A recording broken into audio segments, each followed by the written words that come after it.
Graça e paz, irmãos. Bom estar aqui novamente e nesse momento da reflexão da palavra de Deus. Como é bom a gente abrir a palavra de Deus com o coração aberto para receber do Senhor aquilo que Ele quer falar aos nossos corações.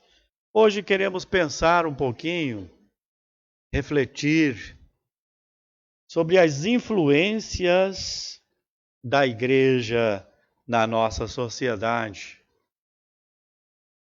Quando a sociedade, claro, eu estou falando naquela sociedade mais próxima, mais unida ali em primeiro lugar, chamada família, né? Quais as influências da igreja na família? Quais as influências da igreja no setor de trabalho? Quais influências da igreja, da minha vida como igreja, da sua vida como igreja, aonde você está, na escola, na universidade, na rua, nas amizades, no futebol, no lazer, onde tiver um servo do Senhor, ali está a igreja. E queremos pensar um pouquinho e refletir acerca destas influências, né? Que a igreja exerce nesse meio aonde ela está inserida, seja quais for. Amém?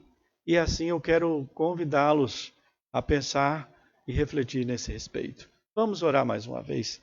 Senhor Deus, eu quero nesse momento, ó Deus, me submeter primeiramente e inteiramente à Tua palavra. Fala-nos ao coração. Ó Deus, traga os conceitos do Senhor que são preciosos para nós. Que estes conceitos, Senhor, possam gerar em nós sementes que venham a germinar e venham a tornar-se árvores grandes, frutíferas para a glória do Teu nome. Obrigado, ó Deus, pela Tua santa palavra. Que nesse momento, ó Deus, seja o Senhor e tão somente o Senhor e não nós. Em nome de Jesus. Amém. Amém, queridos.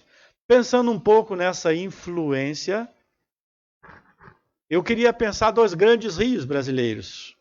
O rio Solimões e o Rio Negro correm juntos e numa velocidade, seguem juntos e por quilômetros e quilômetros.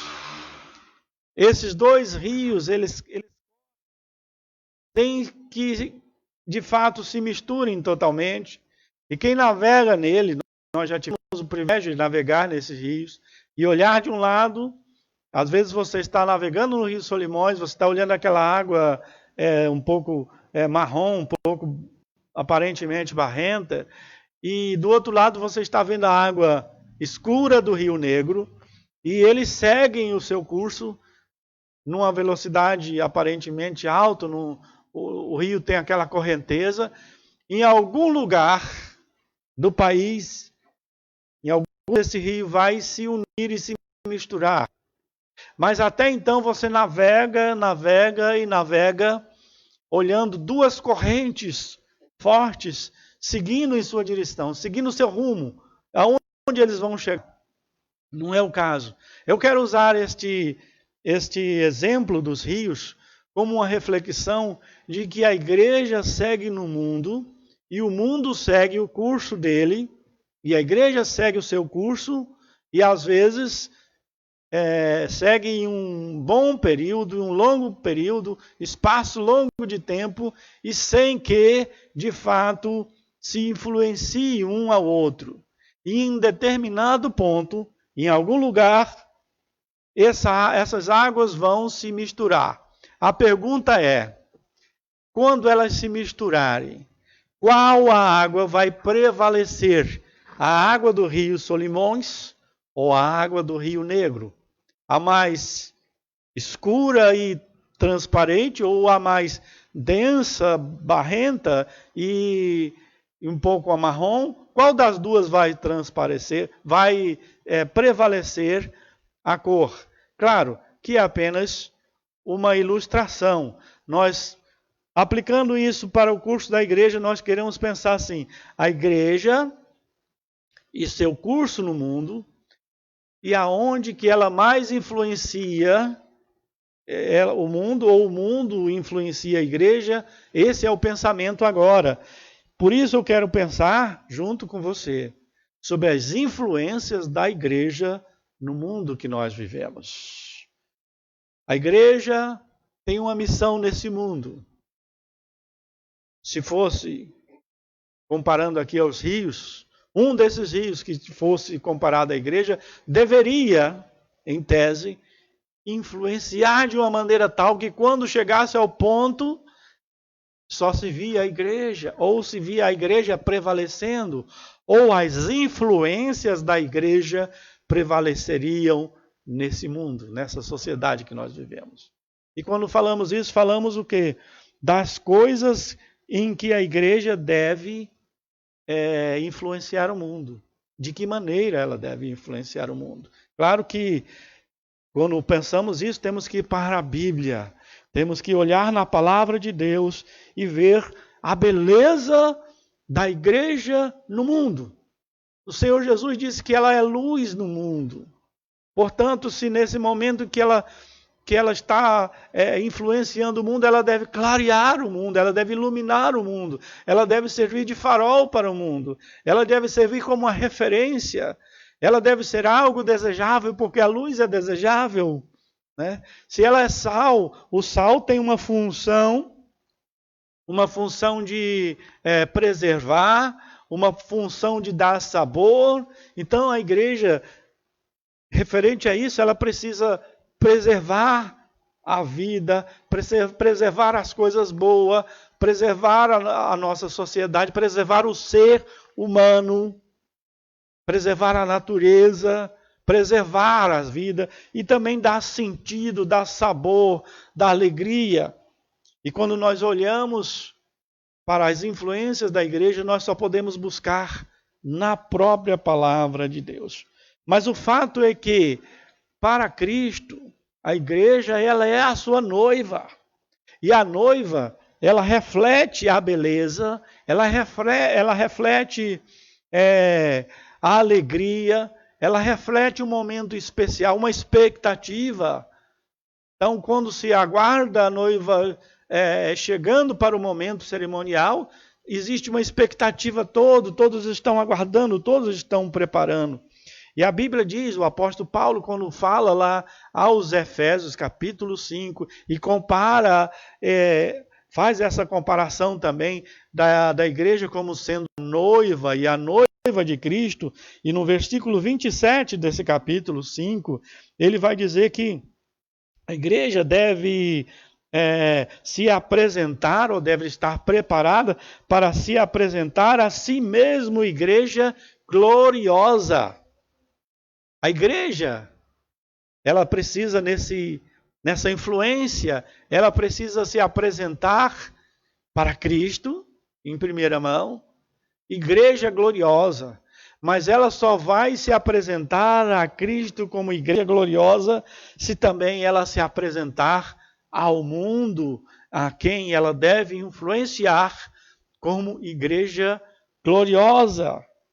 E aí o texto ainda prossegue e diz: sem máculas, sem defeitos, sem ruga, sem coisa semelhante, porém santa. Amém, queridos? Santa e sem defeito é o que diz a palavra de Deus. Então, quando nós olhamos para essa influência que a igreja deve levar ao mundo, nós pensamos nestas coisas.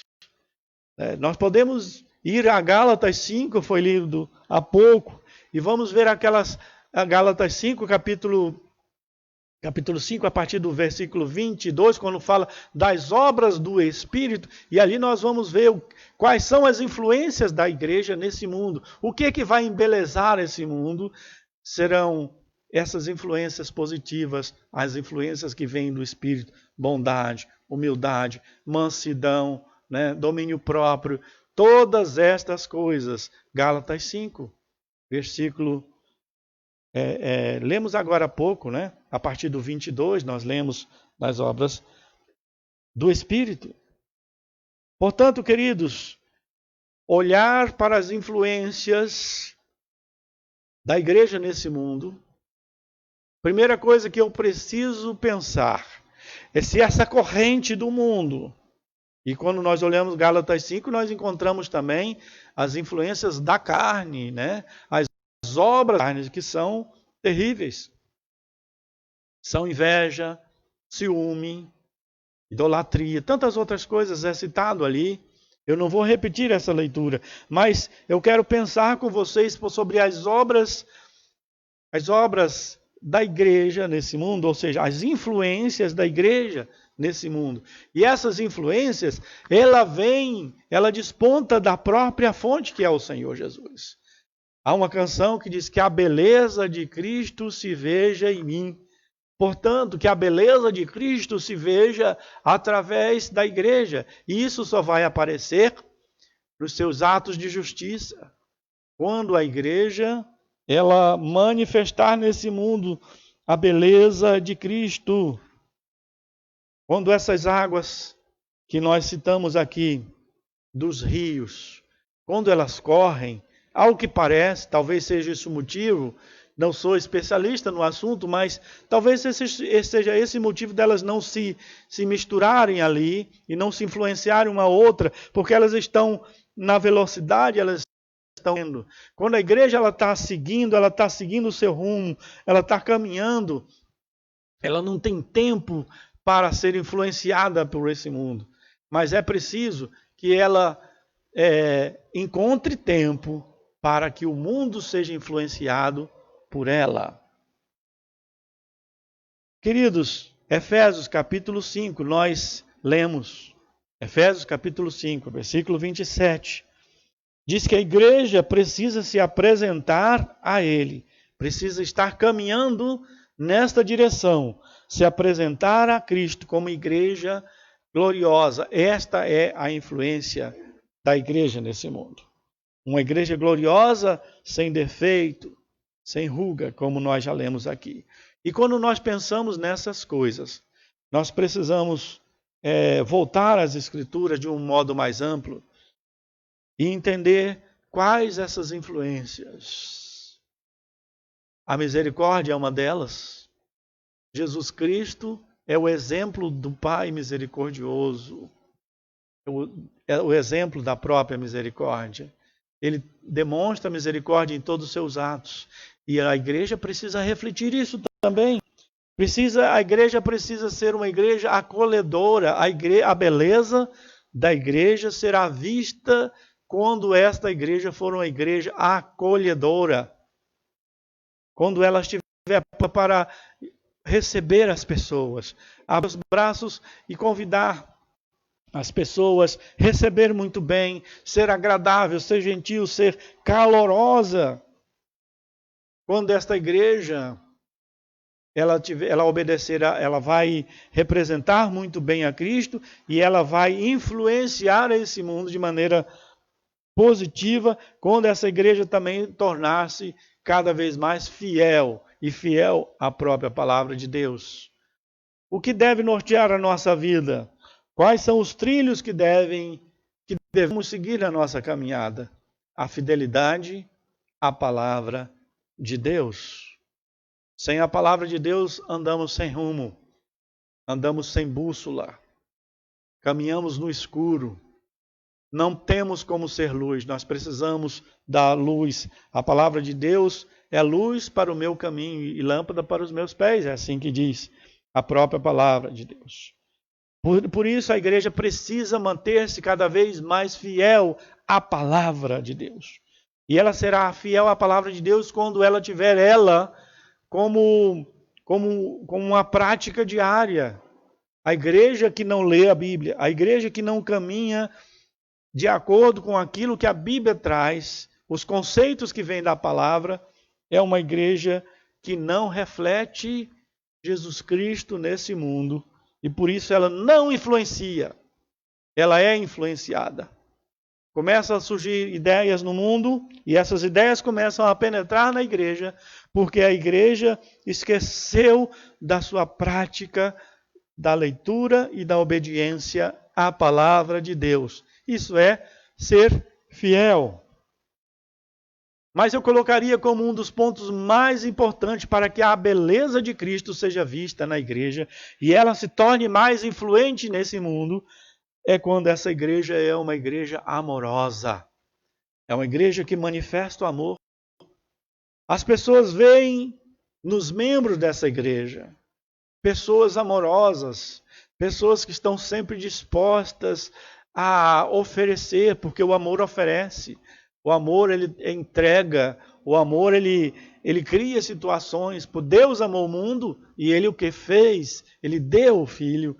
Ele agiu. O amor reverte-se em ações que vão levar conhecimento às pessoas desse amor. As pessoas vão perceber como é amável aqueles irmãos, né? Como é amável aqueles irmãos. Como isso pode acontecer? Uma das primeiras coisas que reflete esse amor na igreja é quando a igreja é unida. A igreja que tem prazer em estar unida, tem prazer nas suas reuniões, tem prazer nos cultos, na adoração, no louvor, na leitura junto, na união, na conversa informal também, nos momentos em que a igreja vive, isso é a vida da igreja, o reflexo desse amor é visto nas pessoas. E quando as pessoas verem isso na igreja, as pessoas vão ver essa igreja que Jesus espera de nós. Uma igreja que caminha para se apresentar a si mesmo. Igreja gloriosa, sem mácula, sem ruga, nem coisa semelhante, porém santa e perfeita e sem defeito. É o que Cristo quer de nós. Mas eu quero aqui colocar talvez como um dos últimos pontos e um dos mais importantes para que esta igreja, a igreja de Cristo, ela reflita Jesus Cristo nesse mundo. É a humildade. A humildade, ela é algo muito característico no cristianismo. Jesus Cristo é o exemplo da humildade. Quando a profecia citava a vinda dele nesse mundo, o profeta Isaías já dizia que ele foi como uma ovelha, né, caminhando para o matadouro. Ele foi humilde até a morte de cruz. Cristo é o exemplo da humildade. Esta humildade, ela precisa ser refletida na vida da igreja, de cada membro. O crente verdadeiro que reflete a Cristo, que reflete a beleza de Cristo nesse mundo, que torna esta igreja atrativa, agradável, é um crente humilde. A igreja é uma igreja que é o exemplo da humildade. Esta palavra talvez deveria estar estampada nos rótulos de todas as igrejas. Primeiro, precisamos ser humildes, porque o contrário da humildade é justamente a arrogância. E a arrogância do ser humano é que impede dele perceber a grandeza de Deus, perceber as coisas de Deus. Ele se acha sábio aos seus próprios olhos. E a Bíblia vai nos dizer que não devemos ser sábios aos nossos próprios olhos. Mas o temor do Senhor é o princípio da sabedoria. Portanto, precisamos ser humildes e temer ao Senhor. A humildade, e aí eu quero fazer uma citação de Murray. Andrew Murray escreve um livro chamado Humildade, a Beleza da Santidade. Para Murray, não existe santidade quando não há humildade. As duas coisas estão tão intrinsecamente ligadas que não dá para dizer que exista uma sem a outra. E ele diz isso no seu livro. O eu do ego, né? Eu é um personagem muitíssimo exigente, querendo o melhor assento e o lugar mais elevado para si mesmo, e sentindo-se dolorosamente ferido se seu clamor não é reconhecido Isso é o eu do ego, o egoísmo, que é o contrário da humildade. Mas ele continua dizendo: a maioria das discórdias entre os obreiros cristãos surgem do protesto desse gigantesco eu. É este eu é que diz assim: não, eu sei o dia que eu devo ir, eu sei quando que eu ir, eu vou na hora que eu quero que todos estejam ao meu serviço, ao meu favor, enquanto que, na verdade, somos chamados a viver a vida de servo e servir aos outros. E quando esse eu está elevado, esse personagem muitíssimo exigente, como diz Andrew Murray, né, ele começa a dominar e a própria fé começa a ser atingida, e a beleza de Cristo, do cristianismo, que é justamente um povo humilde, um povo fiel, um povo perdoador, acolhedor, misericordioso, isso começa a desaparecer por conta deste eu que predomina. Eu quero continuar ainda na leitura de Murray. Ele diz: quão poucos de nós entendemos o verdadeiro segredo de tornar nosso lugar nos salões da humildade, mais humildes.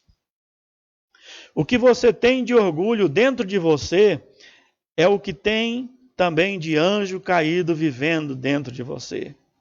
O que você tem de verdadeira humildade é o que você tem do Cordeiro de Deus dentro de você. Portanto, para Murray, e ele traz esse pensamento para nós, quando nós de fato aprendemos em Cristo, na pessoa do Senhor Jesus Cristo, a humildade de estar disposto a lavar os pés daqueles que deveriam estar nos servindo, mas na verdade nós somos todos servos uns dos outros. O próprio Senhor Jesus nos dá este exemplo. E quando este eu começa a dominar, na verdade, o que tem mais em nós é de anjo de caído do que do Cordeiro de Deus, é o que diz ele. Queridos, pensar nas influências que a igreja deve fazer sobre esse mundo é pensar que a beleza de Cristo deve ser conhecida nesse mundo. A igreja deve ser conhecida como aquela que representa Cristo nos tempos presentes. Ela age da maneira que Cristo agiria. Ela age com amor. Ela age com humildade. Ela age de uma maneira a levar as pessoas a serem atraídos por essa bênção que é a vida cristã. Interessante a gente pensar como foi a caminhada de Jesus nesse mundo. Quando Jesus andava ali na Galileia, na Palestina, as pessoas eram atraídas a ele. Não pela sua forma de vestir, ou pela sua maneira sábia e arrogante de falar como os seres humanos assim agem, mas pela sua humildade, pela sua forma amorosa, misericordiosa, de olhar para as pessoas, né? De ter compaixão das pessoas. Em muitos textos a Bíblia vai falar que o Senhor Jesus olhou para as pessoas, para o ser humano, e teve compaixão, seja uma multidão, ou seja uma única pessoa que estava sendo acusada, estava sendo pronta para ser apedrejada. Jesus olha para aquele ser humano e olha com compaixão. E essa compaixão precisa estar na igreja de Jesus dos tempos presentes. Eu quero concluir, queridos, com esse pensamento de que nós, servos do Senhor Jesus Cristo, nós devemos caminhar de uma maneira que a igreja se torne aquela noiva atraente, bela, agradável, em que todos param para assisti-la. Todos estão prontos para ver a sua entrada majestosa no dia especial das bodas, do casamento. A igreja é a noiva de Cristo. Apocalipse, o último livro, da Bíblia Sagrada. Vai nos dizer no capítulo 19, que bem-aventurados são aqueles que são chamados à ceia das bodas do Cordeiro. As bodas do Cordeiro é justamente o encontro do Senhor Jesus Cristo com essa noiva. Noivo com a noiva. Agora, adornada, enfeitada, preparada. E muitos são chamados a participar desse evento. O chamado ainda existe. A igreja está nessa terra, na verdade, e a sua missão é aquela noiva na vitrine, para que as pessoas olhem, achem bonito, achem agradável, e ela influencie pela beleza, pela sua beleza. E a sua beleza não está na vestimenta física, mas nos atos de justiça, no reflexo de Cristo, do seu amor, da vida de Jesus nesse mundo. A igreja precisa viver isto. Apocalipse diz assim: são estas as verdadeiras palavras de Deus. As palavras que dizem que a igreja precisa caminhar nessa direção. Levando as pessoas, chamando as pessoas, talvez não só pela sua palavra, mas pela sua forma de viver e agir, a participarem juntos das bodas do Cordeiro. Você quer participar? Você quer ser chamado? Você está sendo chamado, na verdade. E bem-aventurados são aqueles que são chamados, é isso que a Bíblia diz, são felizes. Você está sendo chamado para participar dessa grande festa. A festa em que Cristo irá abraçar a sua igreja, abraçar a sua noiva, tão bela e enfeitada que muitos serão atraídos a ela. Que sejamos essa igreja, sejamos essa bênção, em o nome do Senhor Jesus. Que Deus te abençoe. Vamos estar orando nesse momento. E eu quero estar orando por todas as pessoas a quem forem alcançados por esse vídeo. Que Deus possa abençoar a sua vida. Se você já é igreja de Jesus, você lembre-se dessas palavras. Se você ainda não é, como lemos aqui na palavra de Deus, no último livro da Bíblia, você é um convidado a participar também dessa igreja gloriosa, a quem Cristo morreu por ela e vela por ela, para guardá-la, para cuidar dela todos os dias até a eternidade do Senhor. Oremos nesse momento. Querido Deus, nesse momento, Pai, nós queremos entregar a vida de cada pessoa que ouviu esta palavra, que é a palavra do Senhor. Aqueles, ó Deus, que já têm a alegria, a felicidade de ser igreja, de fazer parte, ó Deus, deste corpo glorioso, maravilhoso de Cristo, em que o Senhor deu uma missão aqui nesta terra, de ser porta-voz do Senhor, e não somente porta-voz, mas também ser espelho, ser, ó Deus, aquele que reflete a Tua glória nesse mundo. A igreja do Senhor é uma grande responsabilidade que nós temos, mas temos, ó Deus, que seguir e seguir com alegria, porque esta é a Tua vontade. Queremos sim, Senhor, queremos ser sal nesta terra, queremos ser luz nesse caminho que anda tão escuro, que anda tão longe do Senhor. Ó Deus, ilumina a Tua igreja de uma forma ampla e total, e que cada um possa ser, ó Deus, abençoado, dirigido, influenciado pelo Teu Espírito, para que estas obras, para que essas influências possam, ó Deus, estar sendo vistas na vida de cada um. Abençoa, Senhor, todo o Teu povo. Abençoa este homem, esta mulher, a pessoa que está ouvindo essa palavra de longe ou aqui de perto, Senhor, para que elas possam todas entender o propósito do Senhor aqui nesta terra, o propósito do Senhor para a igreja e para esse mundo. É a nossa oração. Gratos pela Tua palavra, ó Deus. Em o nome do Senhor Jesus oramos. Amém. E que Deus te abençoe. Amém.